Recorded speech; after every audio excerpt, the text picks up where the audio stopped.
Kale lero lunaku lwa kutaano wayise olunaku lulamba bukyamusumba Bugingo we yalumbibwa ne babira nga bamukuba amasasi we yali adde ewaka. So wenjogerera wano we tuli ekibuli emmotoka mwe yali ekika kya Lexus LX bagirese okubera nga bagiraga abamawulire mu kino bali mu kugiraga gwanga lyonna kuba babaddewo ebibuuzo bingi ng'abantu beebuuza emmotoka waweeri. So njagala okubategeeza nti ebadde mu mikono gy'abakuuma ddembe babadde bajekenneenya nga bagezaako okumanya ebintu ebirimu esasi agayitamu gaali gafaana gatya gaali ameka n'ebigwa mu kkowe eryo, naye nga njagala okubategeeza nti we tuli emmotoka weeri bagireese tugifunye mu bifaananyi ate bagenda kubanga bagyongerayo mu process w'enteekateeka yonna gye bagiinako. Lwe lunaku lwe lumu okuziika bodyguard bamuyita mukadde w'ekkanisa osobola okumuyita ow'SFC oba mukuuma ddembe ng'okisaamiza bulungi naye lwaziikiddwa era sayidi y'Essembagule abantu bagenda mu maaso n'okubanga ate bamukubako erisa evvannyuma n'okulaba nti bamusiibula mu bitiibwa. Ku genfunye musumba Bugingo agenza okuziika era nga mu bifaananyi bye tusembeyo okuba nga tufuna amaziga gabadde mangi nnyo, kitegeeza ali mu kunyolwa, ali mu kuluma okw'amaanyi ng'ogatta ebiwundu by'ayina nga tugoberera ebyo bye twawuliddeko nti essasi lyamuyise mu mukono, that is mu kibegabega, ne tutunuulira n'eryamuyise mu mugongo. So ebiwundu ebyo n'ogattako n'obulumi obwa mukwano gwe era biba bigattira ddala embeera gye mumulaba gy'alimu ey'okunyolwa n'okulumwa, naye nga wakati mu mbeera buli kimu kikyatambula mu process by process. So ekyemmotoka ndowooza kyo kiwedde nga tutunuulira ebyo ebyogeddwa ebibuuzo ebiriwo. So tulinze okulaba embeera eno weenaaba ekkakkanye process egenda kubeera etya, eyalumiddwa, abasigaddewo, abakoze ettemu, byonna tugenda kuba tulaba engeri gye bagenda okuba nga bahandolingamu ensonga eno. Nga bwe nzize mbagamba ensonga ezifaananako weeziti ffe ku mukutu guno tuzirekera nnyo poliisi neekola omulimu gwayo. Then ffe ne tukola kyakuripootinga kiriwo ekijja kye tubawa kyova olaba nti n'analysis twazisaze tetufunye nnyo bantu kujja kwogera ku kino na kiri just okubawa abo abamatalinga y'ensonga bwe tukyatambulira awo. Nze lujja tulina ettone ne Kamoga Steve ayiseewo olwaleero okulaba nti tubaako kye tugatta Bannayuganda okuba nga mufuna ekimusinga okuba nga mwetaaga. So tubeebaza okuba nti mutugoberera, kugamba nti subscribinga, sharinga, commentinga, emboozi ezisinga ku eno tukyaziteekateeka era tuzireeta wano ku Cavuton Music.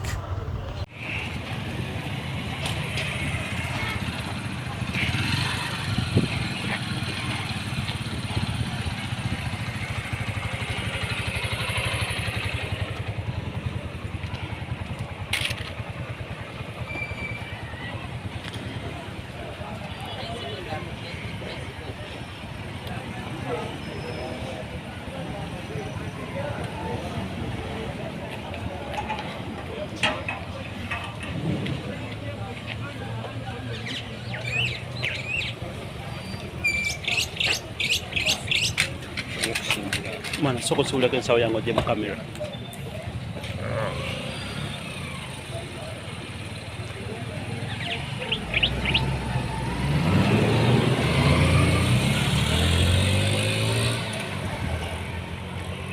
obifunye bipapi bya madirisa.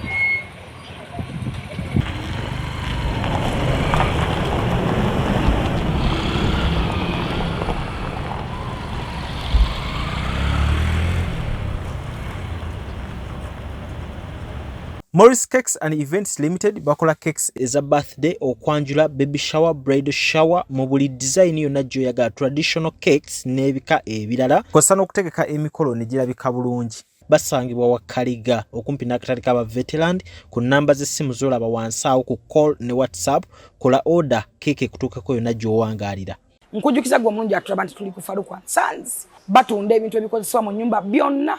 Oyagala bibajje, bitanda, dining, oyagala ntebe nnungi za class ziriko, oyagala wardrobes ez'omulembe, oba oyagala duvet, bed covers ez'omulembe oyagala kibitanda bine bitagwamu bitagombe bitalumya mugongo byonna Faruku and Sons basangwa kibuye ku Ntebe Road bali opposite ne Petrosite okumpi ne Keti Motors genda obakubire kusima namba za simu ziri wansawo yogerako nabo jango lambule jango gule amanya yenze Nyondo Rosette era nga mbanjulira ekizigo kinene ekya Nyondo Glim ekizigo kino kikuyambako okubanga ate okiralinga face yo embalabe wena black spots oba binnamakula kikuyamba kati okubanga okiryalinga skin yo nebirangira bikabulungi nnyo tekyerusa wabula kikuleka kunomo skin yo gwena yali kyetaaze osobola okuyita ku namba y'essimu 0524680778 waneno mu UAE ate gwe ali e Uganda tulina branch erinnya nama osobola okuyita ku namba y'essimu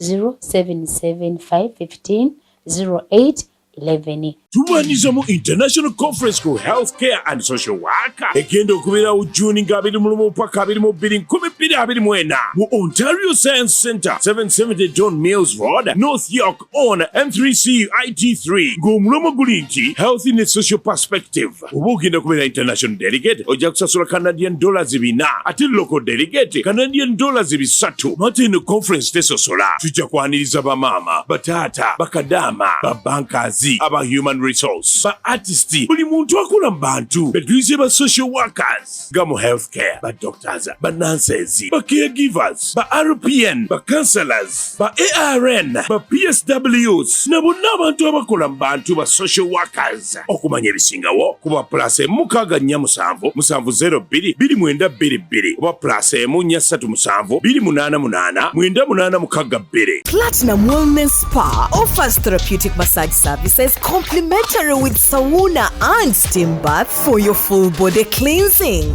You can now get a Swedish massage, hot stones, sport massage, aromatherapy, salt ability hot stone therapy, Moroccan bath hammam, jacuzzi, and many more therapeutic massage varieties. We are located along Lukuli Road near Teletubbies Primary School, off Rumala Access, Kongebuziga. Call us on 0708-842-821. Amanya nze Nsuuga Mustafa nkola ne Alihira Holdings Uganda Limited. Tuli bakozi ba biodigester wamu n'okuzimba okwenjawulo. So olwaleero tuli waneeno nga tuli nkola biodigester. Ekyenjawulo ekiriwo nti yo eri mu basement wakati okusinziira nga bulijjo abantu mu kiraba ti eno parking lot. So eri wansi eri parking lot eri basement. Leero tukoze size y'abantu 5 ng'era erina capacity okusavinga ekizimbe kino kyonna nga wekinaabeera. Waneeno ng'era emigaso gya bulijjo gya biodigester tebagenda kunuunamu. Atwetaaze ku namba z'essimu 07017669992 ne MTN 0789224230 enamba ezo zonna kweziri ku WhatsApp.